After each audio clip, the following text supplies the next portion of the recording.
Hello, everyone. I'm Lakai Newman with SoDA. Thank you for joining today's call. Today's discussion features an exclusive readout of high-level trends and insights from our recent study focused on the global agency landscape, followed by a moderated discussion. We'll explore ways in which agency leaders are navigating the demands of a hybrid remote work environment, winning the war for talent, and strategic and operational investments for the year ahead. In partnership with Productive, this conversation comes in advance of our report release, slated to become publicly available tomorrow. A few notes before we begin. As a reminder, we are recording today's call to return highlights to you and your teams. Please feel free to ask questions, share your thoughts and reactions in the Zoom Q&A or within the chat window. We will do our best to record and answer all questions, and we'll capture ideas for future discussions as well. Leading us through today's research and moderating the discussion will be SoDA's Executive Director, Tom Beck. So let's get started. Hey everyone, thanks for joining. Thank you, Lakai, for the intro. Appreciate it. And I'm just scanning through the participants right now and love to see a lot of familiar names in there. So thanks for carving out time today to join us. We appreciate it. We're going to have a great discussion. As Lakai mentioned, hold on, let me get my, there we go. As Lakai mentioned, the focus of today's discussion is a pre-discussion actually of a report we're releasing tomorrow morning. We partnered with Productive. Productive is an integrated agency management system to help manage operations. We partnered with Productive to do a research study and a thought leadership report on how well agencies have been navigating the pandemic and looking at some of their strategic and operational priorities moving into 2022. A sneak peek of the report, we've got some great authors and pieces from members within the SoDA community, as well as our friends at Productive. So that report will be made available tomorrow morning. And for all of those on this call, since you've registered for it, we'll send you an email with the link as soon as that's available. We also have a research component of it, and today's discussion will focus the first half of the conversation on going through some of the data highlights. And then in the second half of the conversation, we're going to bring on Jameson Proctor from Athletics and Gabriella Bosnack from Productive to just talk through some of the data and findings and get their take on it. We'll also encourage you to make comments in the chat window as we go through this. And also feel free to pose questions along the way. You can either pose them in the chat window or in the Q&A pod. So I think that's it. Without further ado, I'm going to jump right into the data. And I'm going to go through this pretty quickly. I want to just give you a sense of it. There'll be some more detailed data available within the report itself. So you'll have access to all of this tomorrow, and we can go back and dig in a little bit more. But again, if you have questions as I'm going through it, please go ahead and post that, and Lakai will make sure I stop and get those addressed. All right, so let's jump into it. First of all, the Global Agency Landscape Study, just a little bit of context on the study and the respondents, so that as you see this data, you can kind of contextualize it in terms of who it represents. So we fielded an online study in November and December of 2021, so just a couple months ago, looking at agency performance, new working models, operational priorities, strategic investments, challenges related to the talent market, and business outlook for 2022. So we jumped into kind of a lot of different areas to try to just take a quick temperature of the industry. In terms of the audience profile or the respondent profile, we had 169 respondents globally. And we actually do have good representation from many countries and many agency sizes and types. But in terms of the predominant profile, the agency types definitely tilted in the direction of digital agencies at 41%, integrated agencies and consultancies added a good mix to it. And then we have a whole nother batch of brand creative studios, experiential agencies, production companies. But in terms of the bulk of the respondents from digital agencies. In terms of agency size, the predominant profile is under 10 million. We certainly have some agencies in the 10 to $25 million range and 25 plus. But the predominant profile of the respondent was under 10 million in annual revenue. That's US dollars. Location, primarily the United States and Europe, although we had some good representation in APAC as well, in respondents from Canada, Latin America, even Africa and the Middle East. But as you look at the global data, it will lean towards points of view in Europe and the United States. In terms of SoDA membership, this is a nice study in that the predominant respondent was outside of the SoDA community. So we had about 78% of respondents outside of the SoDA community and 22% within the SoDA community. And then ownership, independent, dominantly so. What do we have? Almost like, yeah, 98% independent, 87% independent with no external investment. And then 11% independent with some external investment in the business. And then lastly, years in business. So pretty, fairly mature group of agencies in terms of the respondents. So 51% of the respondents, the agencies have been in business for 10 years or more. And then 25% between 5 and 10 years. So I would say a fairly seasoned perspective. Hopefully that helps ground some of the data and gives you a sense of who this largely reflects. So we're going to dive right in. First and foremost, and for many of you on the call, you lived this, so hopefully this represents some of your experience in 2021. But piece number one is agencies really roared back in 2021, which is great to see. So after a volatile and challenging year, at least for many in 2020, agencies were reporting exceptionally strong financial performance in 2021. So 44% of agencies reported revenue growth of 25% or more. 58% of agencies reported net margins of 15% or more.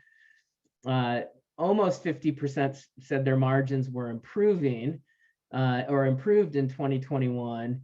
And in a big note, 51% of agencies characterized 2021 as either one of their best years or the best year on record. So again, if you go back to the data, a lot of these agencies have been in business for 10 years or more. In 2021, it looks like it's turned out to be one of the strongest, the strongest years ever for this batch of respondents. And that's certainly great to see. Digging into revenue and margin performance just a little bit more and also providing some comparative context over previous years, you can see in the right-hand column of both of these in blue, these are the 2021 numbers on revenue growth and net margin. Revenue growth, when you look at it, then there were 44% of agencies, as we said, that grew more than 25% last year. And then scaling down from there, we had about 15% of agencies that either reported that revenue was flat or revenue declined. Interestingly, if you look at 2017, 2019, 2020, which are other years we have this data for, you can see that the percentage of agencies growing more than 25% is more than double what we've seen in previous years. That certainly makes sense in 2020, but 2019 and 2017, which were very strong years for many agencies, only about 16 to 20% grew at that level. Now, some of that, of course, is because it's relative to 2020 and we saw slower or depressed growth in 2020. That will kind of naturally inflate the numbers a little bit in 2021, but I think the magnitude speaks for itself. And the net profit margin numbers are even stronger. When we look at agencies that reported net profit margins of 20% or more, we had 36% in 2021. Again, almost double or a little bit more than double of what we saw in 2017 in 2019. We don't have that data for 2020, but I imagine that that number was lower in 2020. So the margin story, I think, tells a really, really good one, that agencies bounced back not only in terms of revenue growth, but that the bottom line business performance was very, very strong. And I would say some of the strongest we've seen, at least collectively, in the last 4 to 5 years. Digging in just a little bit more, 2020 in the rear view mirror, this gives you a sense of how much we've jumped in 2021 versus 2020.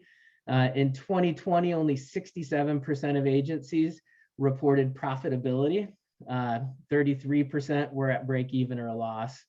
And in 2021, 96% of agencies, at least in this study, reported profitability, which is great. And again, revenue growth, 84% of agencies reported revenue growth this year versus 46% last year. And then, as I mentioned in the previous slide, about 51% of respondents in this study characterized 2021 as one of the best years ever for them, or their best year on record. And all of that is really, really great news, and we're excited to see.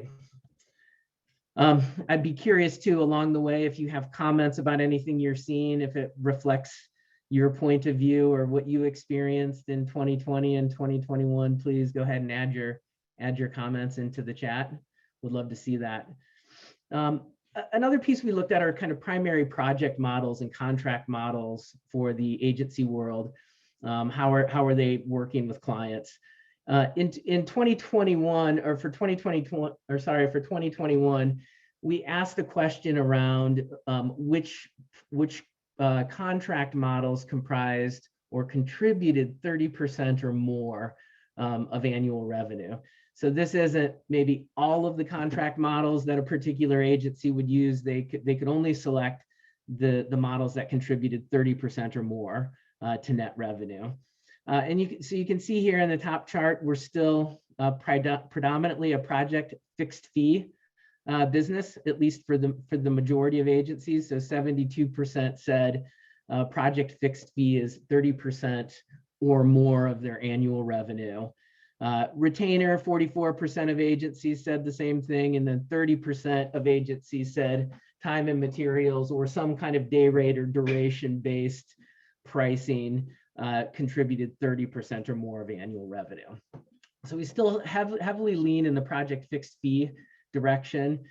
A number to contextualize this, which is a little bit, maybe a little bit more accurate, although representative of only a handful of agencies, but we conducted a study just within the SoDA community in Q4 of 2020, and then we looked at the actual distribution of revenue across project types or project models, and there were 71 agencies that were in this study. And so we took all of that revenue and put it together as if it was a single agency. And what we ended up with is that, across those 71 agencies, 47% of the revenue in 2020 was project fixed fee, 20% retainer, 15% time and materials, and then 14% increment and fixed fee. And then everything else from there scales down pretty significantly. So, we hear a lot about value-based pricing or incentive performance-based pricing. We hear a lot about agencies working on their own products and trying to either license their own products or leverage their own IP. And as you can see, at least from this sample in 2020, not significant amounts of revenue derived from those kind of alternative project or contract models yet. I got a quick question from Bill in the chat window that I see, so I'm going to take that. Thanks for the question, Bill. It says, would it be correct generally to say that later older agencies would have more retainer-based biz and tend lower growth, meaning smaller, younger orgs would have large growth and tend to be more project work? It's a good question. I'd have to look at that. I didn't look at that particular data segment, Bill, in this sample, but I can do that.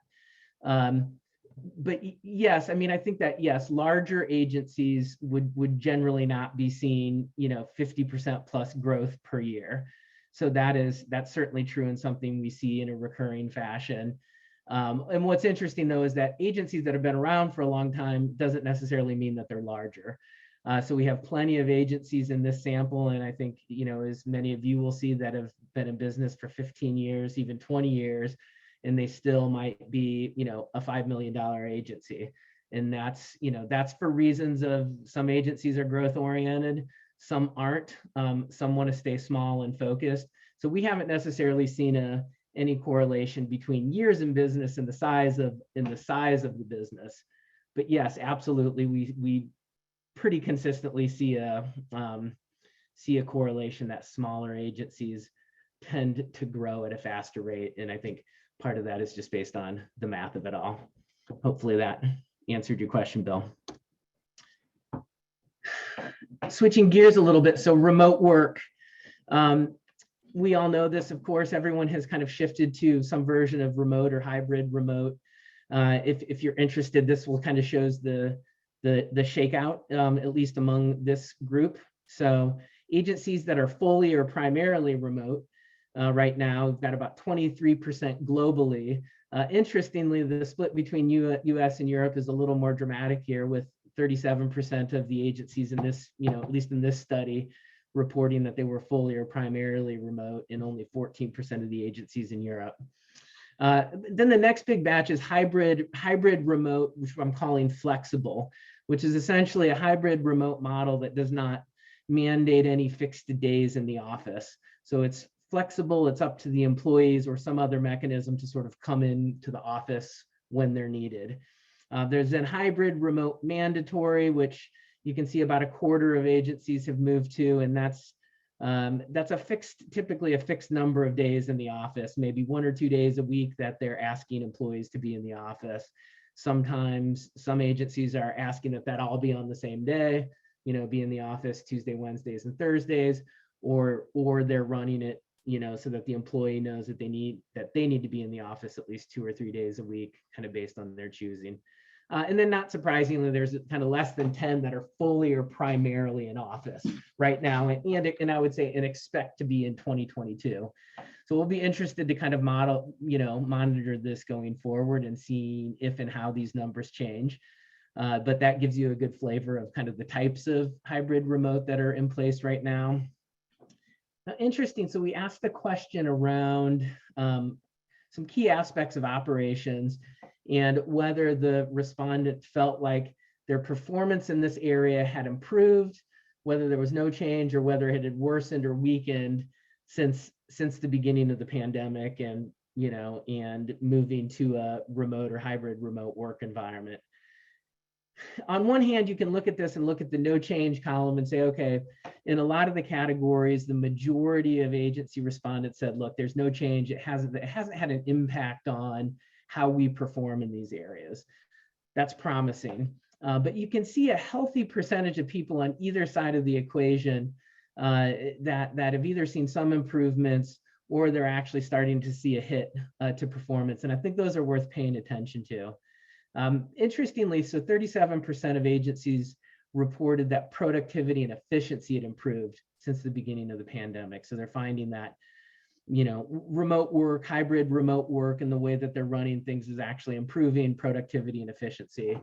And I know within the SoDA community, we've had a lot of conversations about this, and anecdotally, I've heard many colleagues suggest this. Interestingly, if you get to some other areas, though, some of the areas that have a bigger hit on, or where performance has dropped a little bit, you see communication and collaboration within the team. So 43% of agencies have said, it's worse now. Our team communication collaboration isn't as good.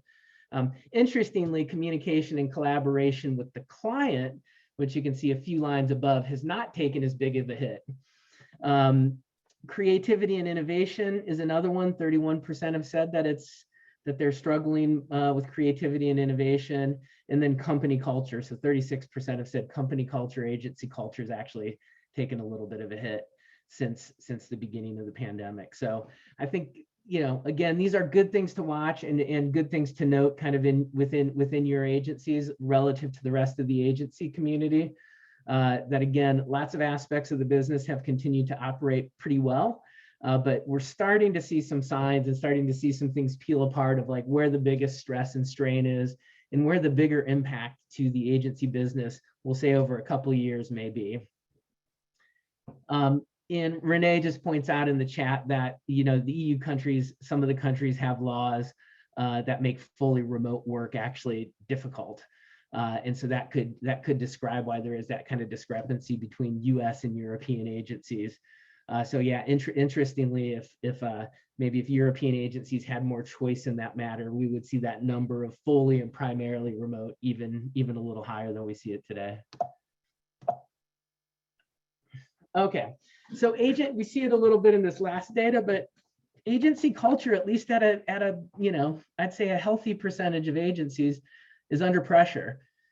We asked about top challenges for managing people and culture. And you can see the top ones at over 50% here are fostering a sense of belonging for employees, monitoring and managing employee well-being and burnout, and then developing team camaraderie.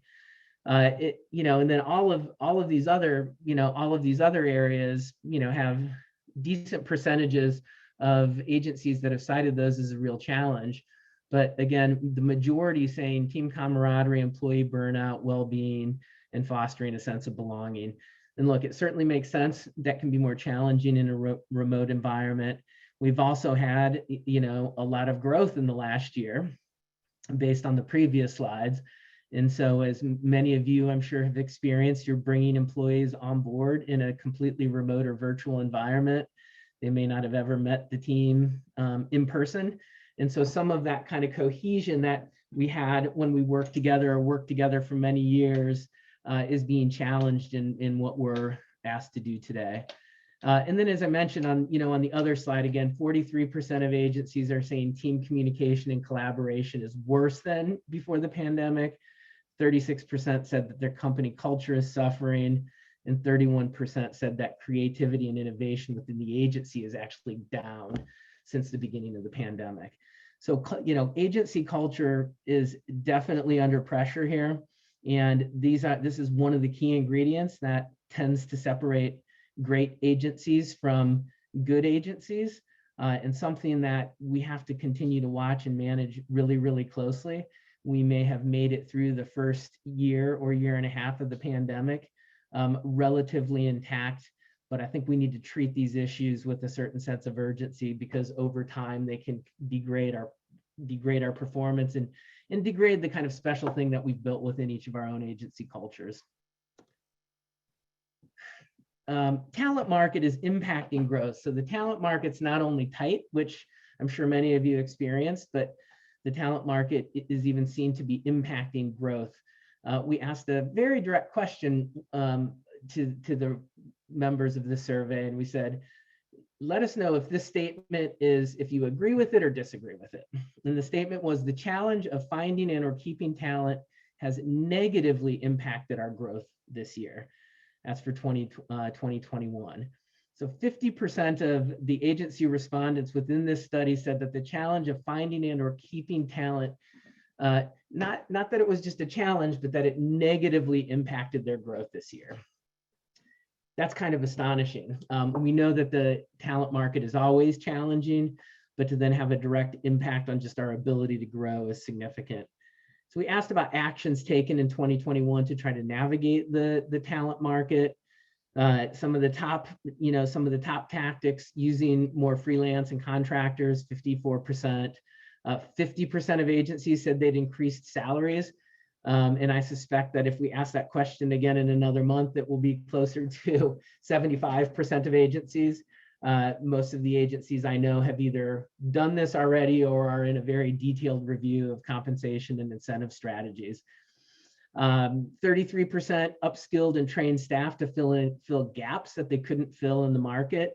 31%, I thought this number was pretty high, but 31% of agencies said they actually turned away work in 2021 because they just couldn't do it.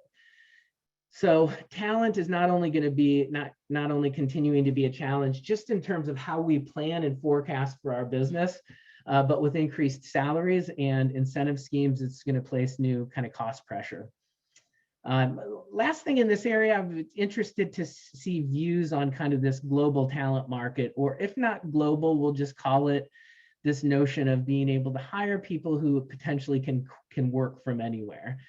And there've been a lot of discussions around how great this would be for the creative industry, and the fact that we could find and hire talent from anywhere in the world, and that would really, I guess, unlock some supply issues around talent. So far, I would say that that's not been the case. That doesn't mean it won't change, but we asked agency leaders what their view on the global talent market was, just amongst these four these four statements. So 21% said that this direct access to a bigger pool of global talent has been really a big net positive for them. So they really have found a way that they're recruiting in new markets and new areas and finding more access to talent than they've been able to in the past. And then 10% on the positive side said hiring talent from lower cost markets provided us with a new operating advantage. So they've been able to go out there and look at new markets for hiring talent that may ease some of the cost pressure they've felt on talent, and it's filled that need. So we have a 31% of agencies who I think on the balance are seeing the emerging talent market as a net gain for their business. The other 68% or so, not as much. 25% said that the intensified competition for talent actually made it harder to attract and retain people. So a bigger talent pool also means a bigger competitor pool. And depending on where you stack up in that, you may come out on the winning or losing end of that stick. And then 43% said, look, it's really been a mixed bag. We have had some talent wins, but we've also had talent losses because of that. Irregardless, it's a much more complicated market to navigate. I think these issues will continue to be top of mind. And again, the dispelling the notion, at least initially, that this kind of global supply for talent or the work from anywhere is not, at least initially, a net gain or a net positive for the majority of agencies. Just a few more slides in terms of highlights. We looked at assessing agency operations and asked agency leaders to kind of grade and score their relative strength and resilience in key operational areas along a simple scale of we're very strong, we're solid, we're a little bit shaky, or look, we're pretty weak here. And so you can see, I'm not going to go through all of them, but there's certainly a distribution of where agency leaders generally feel more or less confident in their operations. Team and culture, technology and infrastructure that agencies use to kind of run their business, decision-making, their ability to make quick, decisive decisions are some of the stronger areas that agencies feel confident in. When you get into things like financial visibility and process and workflow, there's more of a distribution. There's certainly a healthy percentage of agencies that feel strong in this area, but equally, or a growing percentage of agencies who feel a little shaky or weak in this area. And then getting into things like redundancy and knowledge management, which really means, if key people leave, how quickly are you able to replace and plug new people in? Are your systems and processes well documented? Do you feel like you're able to, carry on when particular key people are gone? So you can see, almost 60% of agencies feel like, man, we do not have this under control. And then sales and marketing, 70% of agencies are saying, look, our sales and marketing capabilities, our focus on sales and marketing is not strong. Interestingly enough, this is true even among the agencies who've grown pretty quickly. So they've driven, and the numbers are a little bit less for that cohort, but there is always a general sentiment in this industry that we're not good at sales and marketing, or we haven't invested enough in terms of financial resources or focus. One other point I want to make is, so we've been asking this question in a few different studies over the last 2 years, and so we did a study in March of 2020 and July of 20 and asked the same question. And what's kind of interesting, and you can see this in the bottom chart, is that, and so these are numbers for people who said that their capabilities were very strong or solid in these areas. Everything you'll see has dropped a little bit, but not necessarily significantly in all categories. And it's not the same set of agencies in each of these studies that ask the question. But you can see, generally speaking, confidence in technology, infrastructure, team culture, and decision-making is still strong in December of 2021 relative to where it was in March and June of 20. But when you get into things like process and workflow, financial visibility, and even sales and marketing, confidence has seemed to drop even more so in the last year to 18 months. So process and workflow You now only have 50%, 56% of agencies said they really feel confident and kind of dialed in there.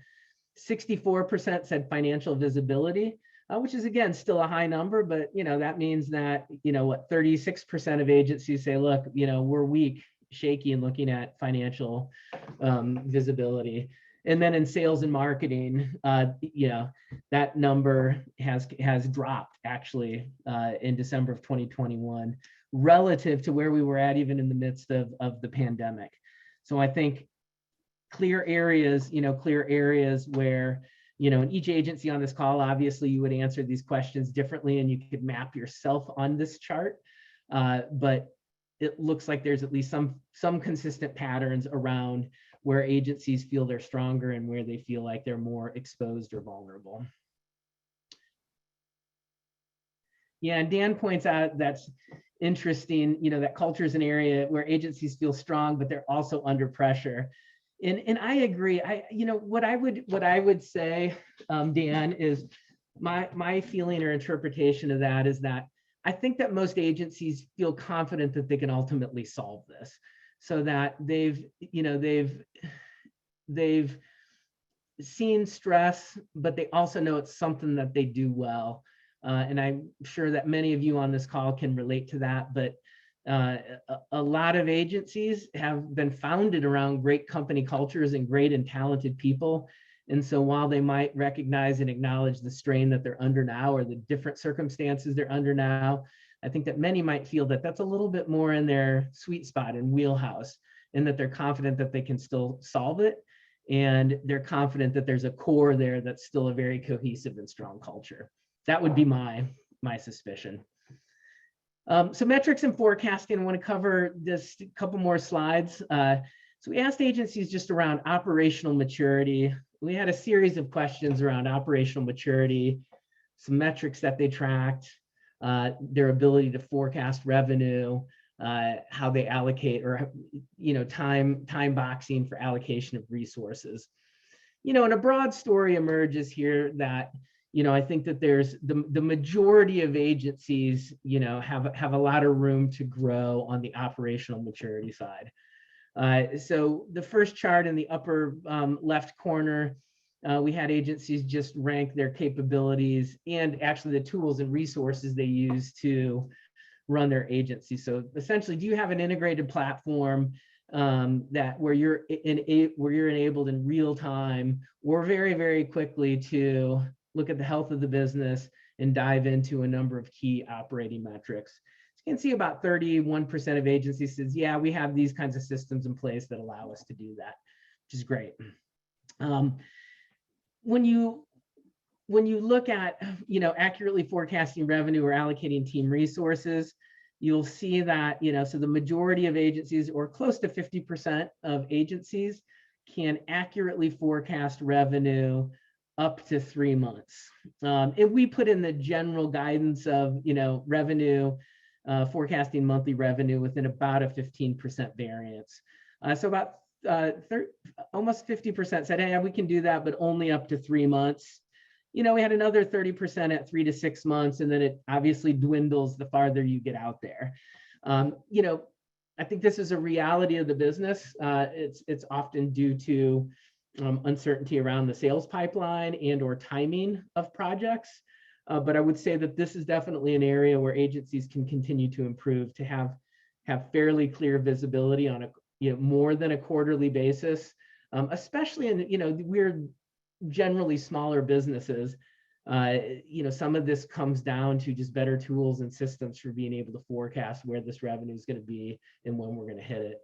And in terms of allocating team resources, you can see that the majority of allocations for resources, and we defined this by, when do you allocate someone to a project in terms of using the start date as when they're going to be, billable or utilized on the project.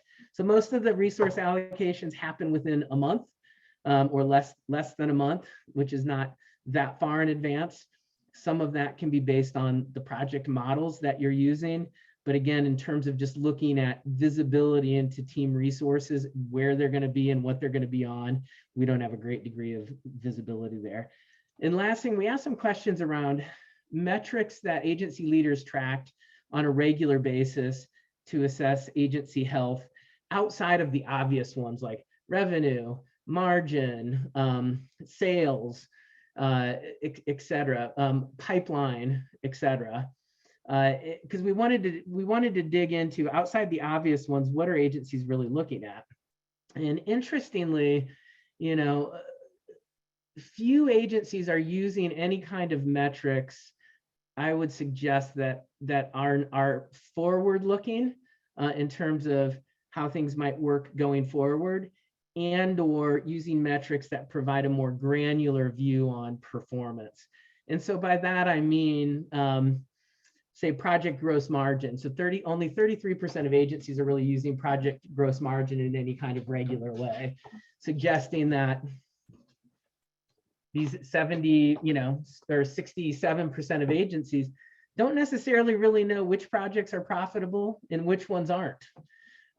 Effective billing rate, only 18% use that. That suggests the same kind of scenario. When you look at things like forecasted to actual utilization or project budget burn rates, things that might suggest some anticipation of where the business is headed in the next month or so, very few are using those kinds of metrics. So this isn't an indictment necessarily, but it's just to suggest that the vast bulk of respondents, at least in this survey, tend to rally around very high level metrics, most of which are just indications of what has happened in the past, or the culmination of what has happened in the past, and not using metrics that help provide a more granular detail on where the business is being successful or not, and or metrics that can help with future forecasting or scenario planning. Just two more slides. So priorities for 2022, we asked about areas for strategic investment. So not just priorities. It's easy for us to say that we have priorities, but it doesn't mean we're necessarily investing in them. So what are the areas for top strategic investment in 2022? We had about 11 or 12 areas. You could select your top 3. So 51% said operational efficiency, 49% attracting and retaining new talent, 43% investing in sales and marketing resources. That's great to see, and certainly correlates with, what we saw in terms of agencies stating that they feel weaker or more exposed in that area. And then you can kind of see this scale down to lots of other aspects of the business. Interestingly, I wanted to compare this to a study we did in 2020. And the question was not asked in exactly the same way, because in this case, you had to force rank your top 3. So not quite the same percentage as selecting 3. But you will see a different distribution in 2020. 2020, a bigger focus on launching new services and capabilities, on differentiating the brand, expanding to new geographic markets, et cetera, attracting and retaining talent, common across both of them. But interestingly, something like new services and capabilities was the #1 investment area in 2020. Only 19% of respondents in this particular survey said that investing in new services and capabilities or launching new services and capabilities was one of our top 3 priorities for 2022. My read of this is that there's an aspect right now where a lot of us are just dealing with growth. We're dealing with coming out of the pandemic, at least financially. And we're also dealing with complexity around managing remote teams. And that's so that there's more focus coming into 2022, I think, on, I would say, bolstering the core operations of the agency, bolstering the culture, and in bolstering our business development approach, more so than focusing on expansion and new capabilities. And it'll be interesting to see if that starts to swing back again in next year's study. And then last, business outlook for 2022 is very strong, and that's great to see. On the top, I've got the forecast for 2022 for revenue growth relative to the actual revenue growth that was reported. So you'll see similar numbers, at least in terms of agencies that are percentage of agencies forecasting that they'll grow more than 25%. versus, actual from, 2021. I would say in my experience looking at forecasts and then looking at the actuals at the end of the year, more often than not, the forecasts turn out to be overly optimistic. So I would suspect that 2022 from a revenue growth perspective will probably come in, a little less than we were at in 2021. And again, some of that just will make mathematical sense if we put up big numbers in 2021, but certainly the optimism is there. And then, last one is improved performance in 2022. So we've consistently asked a question around, your confidence level in whether, this coming year would have more profitable growth than the previous year. And so you can see here about 82% are either very confident or somewhat confident that 2022 will deliver more profitable growth than 2021. And that's great.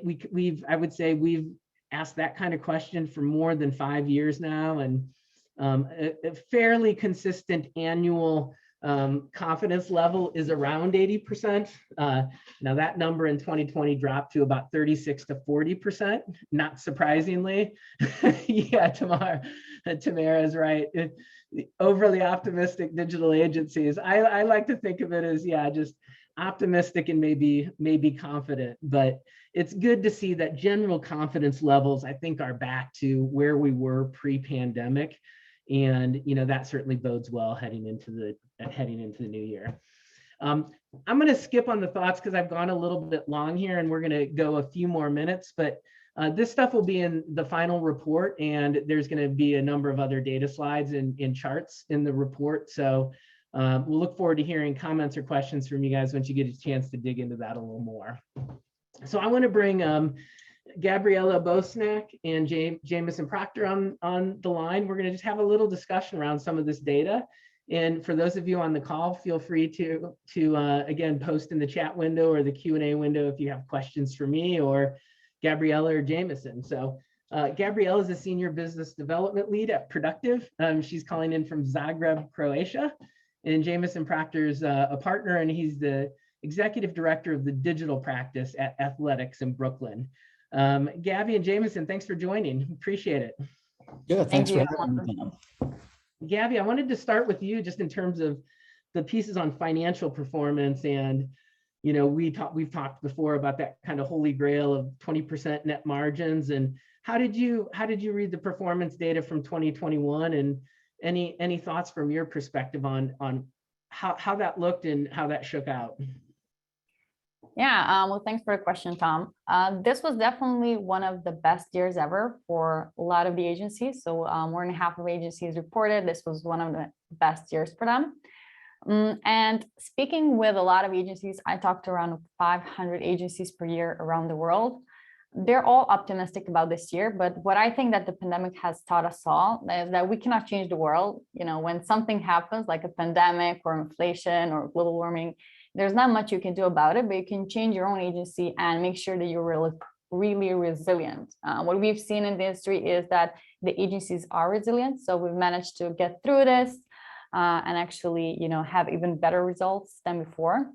What I think everyone has learned is that it's no longer important that you look into where we are today. You need to be prepared for the future, which is right. What you've said as well, Tom. And there were some interesting things in the survey that got me intrigued because it looks like we're not really that ready for the future. For example, only 4% of the agencies have reported that they can make a full forecast for the 2022. There's a lot of news about inflation, and here in Europe, inflation already started. We're seeing a lot of pressure on prices. Employees will require salary increases, and with the global talent market now, it's a reality. They can easily find better paid work.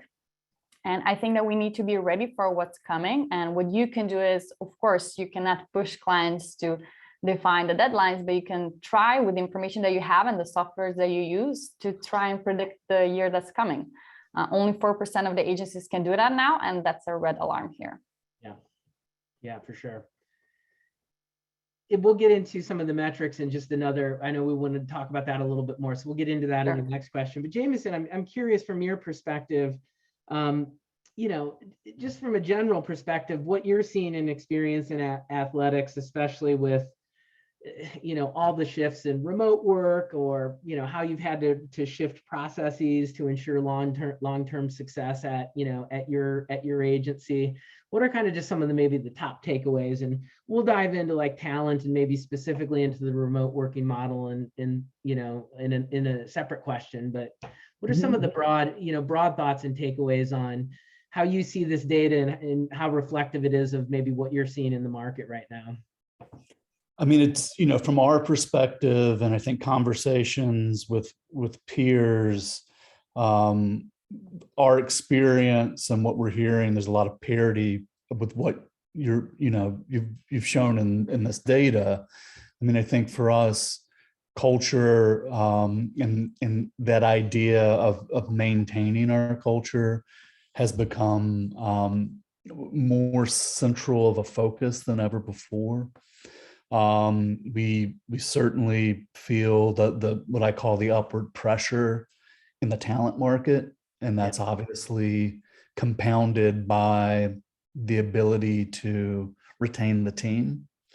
And I think in general, when I think about the challenges and the opportunities that we're seeing, I think of them from the perspective of doing hybrid well, right? Because that's the world that we find ourselves in. And that doesn't just, apply to a certain aspect of the agency, right? That spans client experience, employee experience, sales and marketing, the actual work itself. And, that concept of doing hybrid well, takes us into some unknown territory. And, we're seeing costs associated with it. In fact, I was recently having a conversation with my friends and colleagues, Eric and Kristen at Hush, and they kind of inspired me, or maybe challenged me, I'm not sure, to put a number on the cost of hybrid for athletics. So I have no idea where I'm going to start with that, but I'm going to pick up the gauntlet and run with it. Yeah, I mean, it's a great point, and we'll get to this in a minute. But I think one of the takeaways from the report, broadly speaking, is that it's great that agencies have rebounded very quickly in 2021, and that's such a positive thing to see. And in the net of it, certainly within the SoDA community, we saw many in 2020 who actually ended up having pretty strong years, particularly relative to where we thought we might net out. And so that's great. And it's great that optimism coming into 2022 is strong. But I think we can't ignore the fact that, we've got some of these mounting areas that are going to introduce cost into the business. And it's, look, we saw 40% of agencies that said their efficiency was higher in 2021, and that's great. But that could very, very quickly be eaten away, at least from a performance perspective, by increased talent costs, increased costs of running the business in a remote environment. If we're feeling like we need to invest more in sales and marketing for like long-term stability, all of those are new or elevating costs that we just have to be mindful of. And again, the good news is we're coming into the year hopefully in a strong financial position, but we don't want to wait until the next crisis to address those things. So. Yeah. And Gabby, so I'd be curious from your perspective, just again on that metric side, we've talked a lot about, there can be lots of leaky buckets within the agency, agency operation. And if we don't know where those leaky buckets are at, it's going to be, it's tough to plug them. I wonder if you could just share some thoughts on how you're seeing kind of, metrics and really getting a better handle on profitability.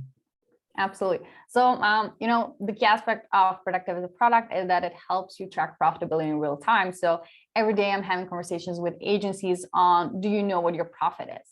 And there's a big cultural difference here between US and Europe. Profit is literally a dirty word in Europe. So many times I'll talk to big name agencies who have a lot of employees, constant growth, and they will tell me, that's just not the way that we run our company. We don't really track profit and it's not important. And I understand that profit may not be that important to you, but you need profit to maintain your business live, right? You need profit to invest in your people, to keep the best talent. to make sure that your business stays alive, right? So what I saw in the survey is that less than half of agencies actually track profit in real time through an integrated software. And actually, that's not that of a positive figure, because even less of them actually know what's a real gross project profit margin. So for example, only 1/3 of agencies see that as their KPI. And that's the league that you were mentioning, Tom, right? So some of the agencies would say, we know that we had profit last year, so our P&L was profitable, but they don't really know where that profit is coming from, right? So you need to know which services are more or less profitable, where you need to price better, where you need to potentially put different resources, because with the current ones, you're not achieving a good profit margin, right? So you need to really analyze the data to make sure you have the data to make the decisions. And this is a very interesting conversation that I have with agencies. So for example, some of our customers are not that focused on project profit margins, but they've told me that since they started using the tool, they've realized that they have some of the big happy clients, like they work with big brands, they were happy with the collaboration, the client was super happy, but when they cross down the numbers, they realized they're losing money on it.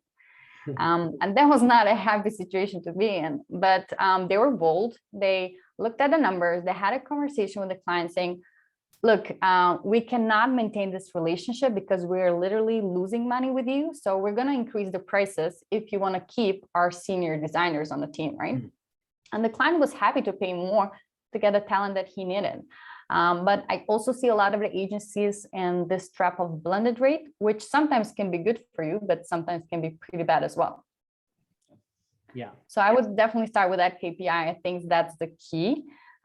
You need profit to grow. You need profit to invest in your people, to keep the best talent, to invest in culture, in sales and marketing, which were one of the key investments everyone wanted to start investing in this year. So I would start from there for sure. Yeah. Yeah, absolutely. And, another one that was in the study that I failed to mention, you'll see it in the report, is, measuring client acquisition costs. And that's a tricky one. It's a tough one. It's a tough one to measure. We've looked at it many times within the SoDA community, and there's a lot of desire there, but sometimes that can be a tough one to track. But I think it's less than maybe 30% that have cracked that nut. And if you can't get a good handle on client acquisition costs, again, this is an important point of understanding that we have to continue to get smarter about how we run the operations of our business, especially in an environment now where we might see costs actually increasing at a greater rate over the next couple of years than we have in the past. Yeah, you've mentioned that like 43% of the agencies plan to invest more in sales and marketing this year. So we can expect those costs to rise for sure. It's not easy to track them. I think the biggest cost around there is actually the time of your people, because very often you'll have the more expensive resources collaborating to close some important deals, and the time costs a lot. So ignoring that overhead is not a good thing. It's a huge hidden cost for agencies, and they should be tracking that if possible, if their current tools allow that, of course. And absolutely. Process. And interestingly, for this group, it looks like in this study, and then also some other studies we've done within the SoDA community, there's around 5% of revenue is invested in sales and marketing, excluding time. And that would include fully loaded costs of people who are dedicated to that, but excluding time. And as Gabby, as you indicate, time is more likely even another 5 to 15% on top of that. Yeah. But I want to, if I can, let me just shift gears, because I want to get back to Jameson for a while. And for those on the call, we're going to go a few minutes past 1. I hope some of you will hang out as long as you can. We'll probably go to 1:10, I'll say at the latest, but we've got a couple other things we want to get to. Jameson, can you tell us a little bit just about, hybrid remote and how it's kind of impacted the team, the culture and kind of just productivity, and maybe at athletics, what you're doing to try to address that? I mean, I know that there's not probably answers right now, but we know this is the new reality that we're living in, and there's this confluence of making sure the team's happy and making sure that they're productive, but also make sure that the work continues to be really, really strong. Yep. What are you guys kind of seeing within athletics, and what are some of the things you're trying to, help make sure that you stay strong there? I think you touched on an important point is, we don't have the answers right now. And I think that, accepting that as, we work together as a leadership team to understand, what 2022 and beyond looks like is an important starting point. We used to think of our studio as kind of the heart of our culture, right? The sights, the sound, the music, kind of the hum of it all. And, especially as we've moved to this, I think what you characterized as a flexible hybrid remote model, we've had to rethink that. Because, on any given day, we may have 10 team members in the studio and 20 more fully remote. And so with that in mind, how do we create a cohesive experience? Because from our perspective, that team experience is the cornerstone of everything that we do. Right. And if we can't get that piece of it right, client experience, quality, innovation, and then, of course, the numbers themselves are going to be much more difficult to fall into place. So, luckily here in New York, Omicron has subsided. We're back in the studio in that flexible remote way. We're finding more opportunities for, other face-to-face experiences, team dinners, volunteering, just getting people together. Yeah. But at the same time, we're being very cognizant about not forgetting what we learned over the course of the past 2 years, and ensuring that we're also investing as much time and effort into engaging those remote team members.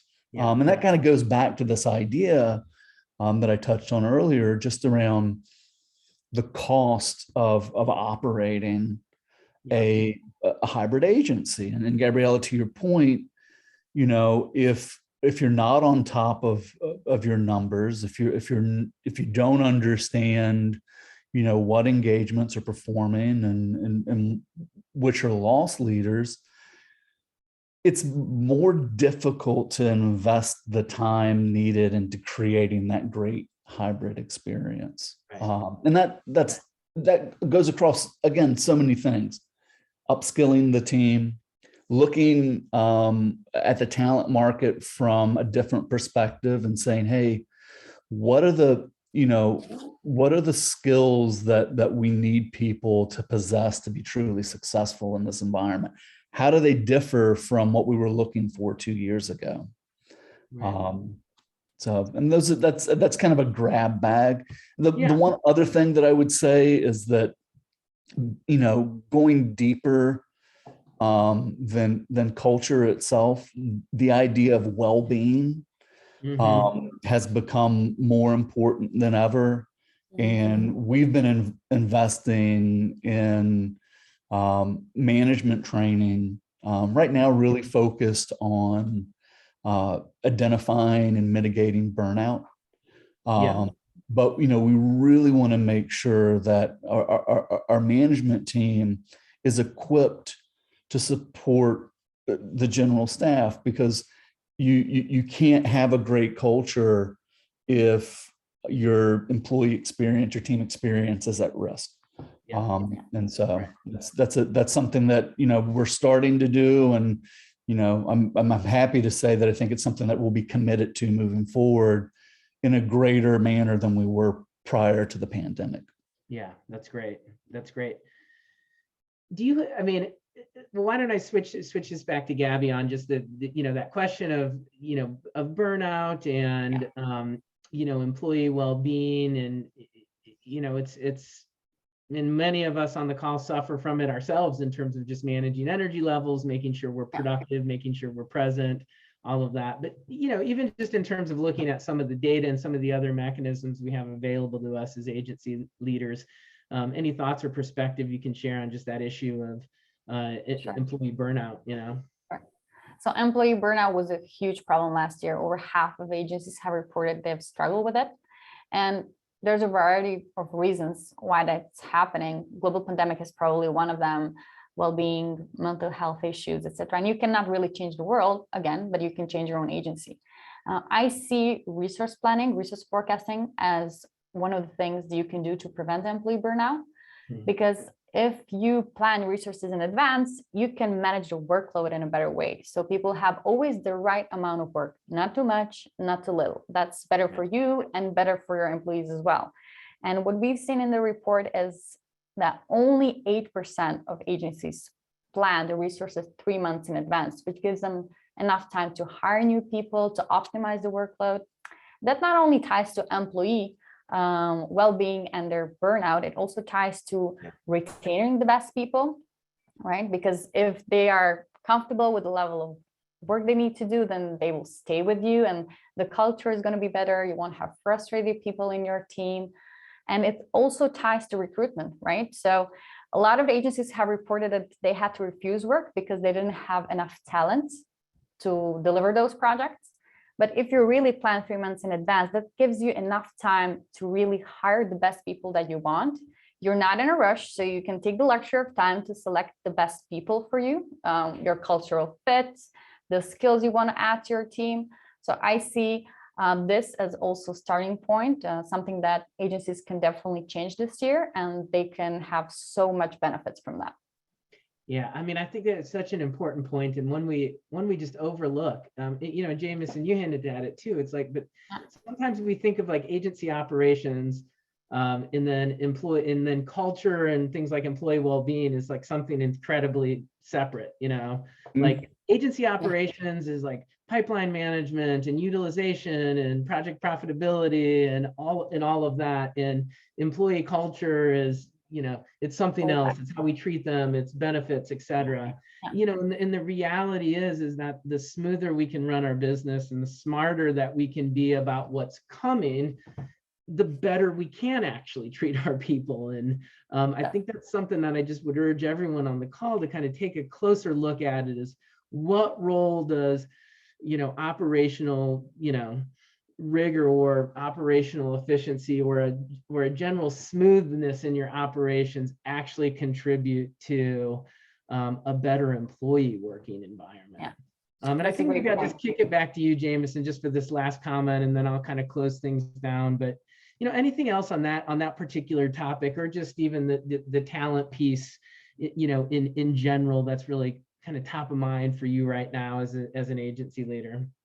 Well, I love the point around better resourcing and better resource planning, because I think that, another thing that's compounding that is, again, and I'm going to speak directly from my experience, but 2 years ago, we were all in the same room. And so when we were feeling the pressures of being improperly resourced for something, for example, we were all there to support and commiserate. Right. And we're not now. And there's a loss of maybe resilience. I'm not sure exactly how to characterize it. There's less of that commiseration and direct support. And so, the better you can resource, there's a direct through line to team experience. And, also a lot of great things follow on the operational and the actual financial side of things.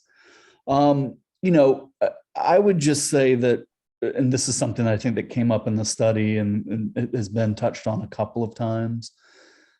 One of the things that we've really had to do when we think about retention and we think about attracting new talent is to really rethink how we handle compensation and incentives. So, we're introducing for the first time an actual structured value sharing plan, which is a short-term incentive plan.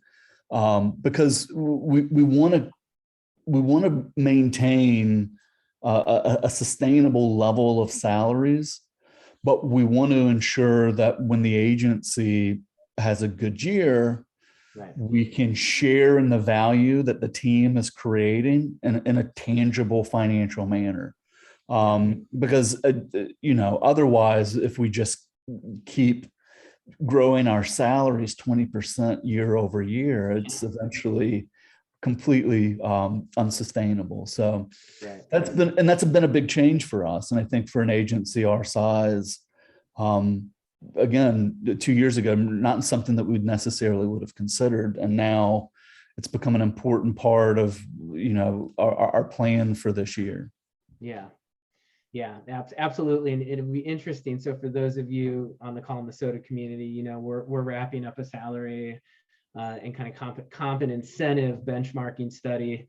And it's going to be interesting to see how that's evolved this year, both in terms of just what are kind of the net increases in salaries looking like, but also how are people retooling their broader kind of comp and incentive programs to wrestle with this. So I'm going to stop with that because we're already over time. There's two questions in the chat, and I'll just ask that if you two want to email me separately. So bear with me a second here. Yeah. So Holly Houghton had a question around turnover rates, employee turnover rates. I have that data. So if you want to email me, I can share some turnover rate data that we've benchmarked in the past. It's a few years old now and it would change year over year, but it could be helpful. So my email address is tom.beck, B-E-C-K, @sodaspeaks.com. And so for any of you on the call, actually, if you have a follow-up question or you want a little more detail in the data, please email me and I can get back to you. And then Tamara's got a great question around emerging trends with hybrid, remote, and people working more hours and moving to a 4-day work week. We don't have data on that right now, but it's something we'll be discussing certainly within the SoDA community of how does, one aspect of managing schedules and employee well-being and burnout is how that fits into what does a work day look like in terms of hours, and what does a work week look like in terms of number of days per week. But anyway, with that, I want to just first of all thank Jameson and Gabriella for joining me on the call today. I really appreciate it. Really appreciate your perspectives. It's great to have you, and I want to thank Productive for partnering with us on this study. I think that it's an important study to just give us all kind of a litmus of where things stand right now. And we're looking forward to releasing the report tomorrow. So we'll email everyone as soon as that's live. And again, we'll have some great articles. Jameson and Gabby both contributed one, so go into some more detail on their thoughts, as well as in the full research findings. Again, we'll email that out tomorrow. But until then, I want to thank you all for joining us today, and we'll look forward to hopefully seeing you soon. And hope you and your families and your teams stay safe and avoid that burnout. Get outside and do some cool stuff. So again, on behalf of the SoDA community, thanks all for joining us, and thanks again to Gabby and Jameson. Thanks, Tom. For inviting us. Bye, Tom.